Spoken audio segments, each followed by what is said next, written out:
start it up.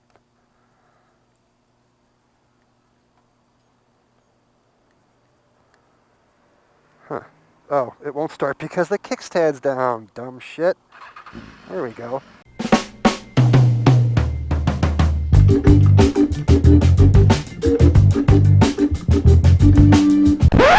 Good morning, everybody. Here I am at Irv Sieber BMW Motorcycles. Old Lazy Eye is getting her service done. Ooh, I like the cowl on that R9T. That's pretty sweet. Man, that's a good looking bike. I love that thing. But that's not what I'm test riding. They were nice enough, or stupid enough, to let me ride this 2015 BMW S1000RR. Lazy Eye's older brother on steroids. I must say, of the three color schemes, this would probably be my last choice. I would think I'd go black first, especially after seeing Mission Impossible. By the way, if you guys haven't seen that, badass motorcycle chase scene in that. And then the red would probably be my second choice, and then the BMW colors. What's that? Did you like it? I'll tell you what you're going to like the best. Leave the traction control on. Yeah. You can hold the throttle wide open, and the electronic transmission, no clutch. Yeah. Keep shifting. That thing just freaking rockets. Well, I'm going to try it out today. Here we go. Before we do our little test ride on this hot, hot day, let's get our little hydration on. Beer, no.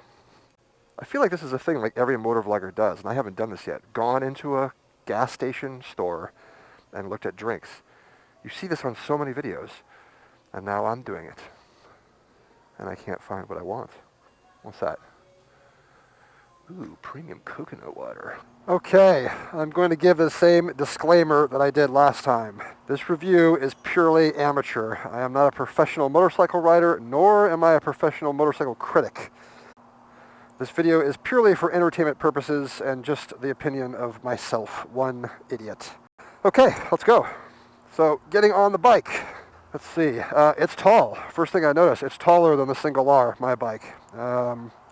If you're a short person, I mean, I'm flat-footed with room to spare, but I'm definitely an inch or two higher than I am on my bike. Let's turn the ignition on. Let's see, mode, I got, let's see, rain, sport. Sport, I think, is the equivalent to road on the single R.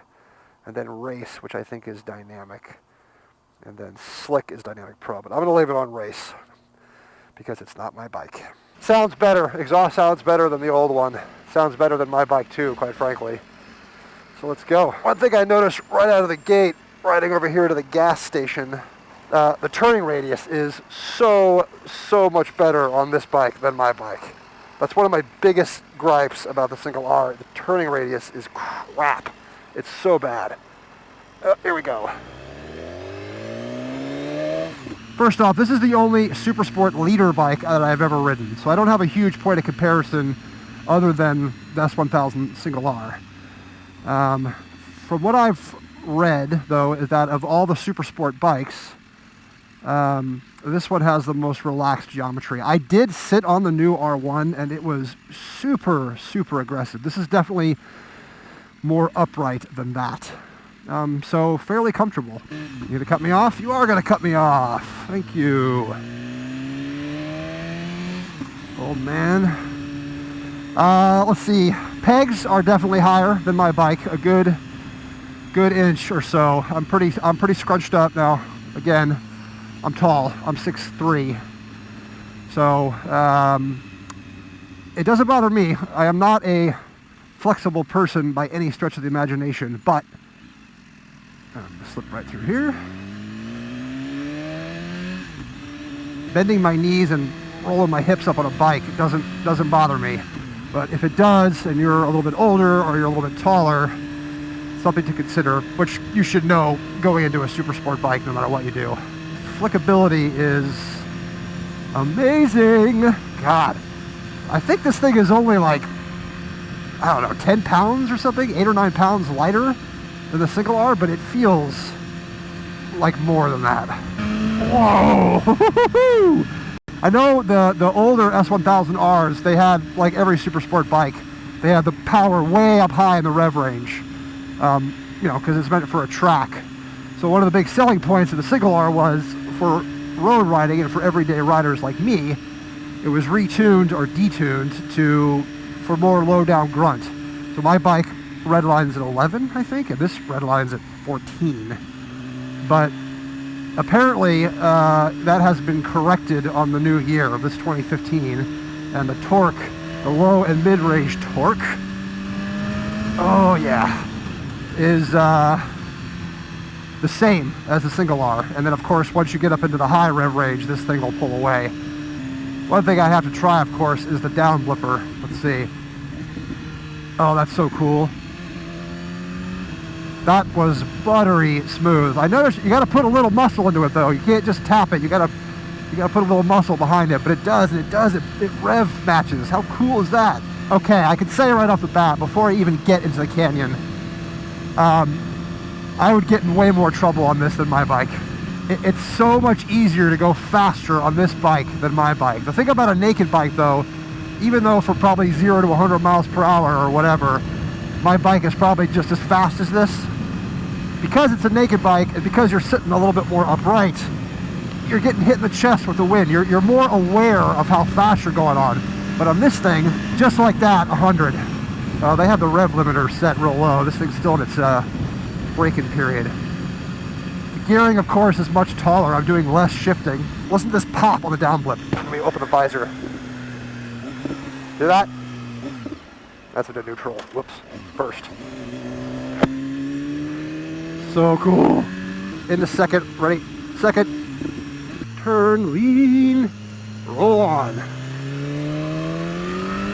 Handling wise, because these bars are narrower and closer together, it would be harder than the single R, because the single R's got the wider bars, the higher bars, so you got more leverage, more of a fulcrum, but I don't think that's the case. So far, I think this is easier. Or, just right around that corner. Down blip, boom. Third, boom. Second. Green light, go. Quick shift. Quick shift. Oh, I'm gonna get a ticket. Oh, this is magnificent. I mean, again, I don't have a point of comparison. This is the first super sport leader bike I've ridden. I've ridden the 600 sport bike and I've ridden the Space Pod's 300, but this is my first experience on a leader bike super sport. Throttle response is just, and this is in race mode too, it's just, and this is just BMW, it's just perfect. The fueling is just perfect. It's manageable power. So I haven't really explored the dash too much. I'm not even going to bother. It's got even more buttons than my bike. Cruise control, ABS, heated grips, all the things of a tourer on a super sport bike. This is the first super sport bike, I think, to incorporate cruise control. Ooh, it's stiff. It's got lean angle sensors. It's got, I don't know what else. I'm not even going to mess with that stuff. I'm just riding. Although I am intrigued by the lean angle. I don't know if you have to turn it on or what. I don't know. I think it's on all the time. I think it's on right now. There's a little, you won't be able to see the GoPro, but there's a little light that tilts one way or the other if you turn. There you go. And so just doing that, it goes center to middle, and then it says something like, 8 degrees, because I'm just 11 degrees there. That's cool. This mild turn, what did it say? Like 11 degrees, 13 degrees. That's neat, and also distracting. So I had to stop to take a phone call. This thing is hot, man. Whew, it's hot. And I noticed the frame here, this part right here, it's the same frame as my bike, but because of the geometry, my knee, and this is just because of my height, is lined up. My leg sits right up against that, and it's hot. Whereas on my bike, my leg rests higher. My knee's like up here, and my leg is pressed right against the frame on both sides, and it gets hot. Oh, you know what? The lean angle thing resets itself every time, because now it shows you your max on each side, and it resets every time you go out. That is so cool. That is cool. So you know what your best is every time you go out. So now that I've put like, I don't know, I've been on this thing for half an hour or so, 45 minutes. So the base of my neck is a little bit sore on the back from holding my head up a little bit more. But that goes away, and I know that because that happens in surfing too. It's the same thing.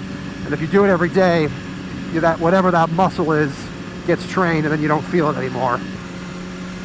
Oh God, It just dives right in. It's almost telepathic.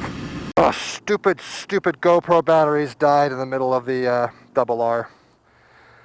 But I get to do a twofer. This is the new S1000XR.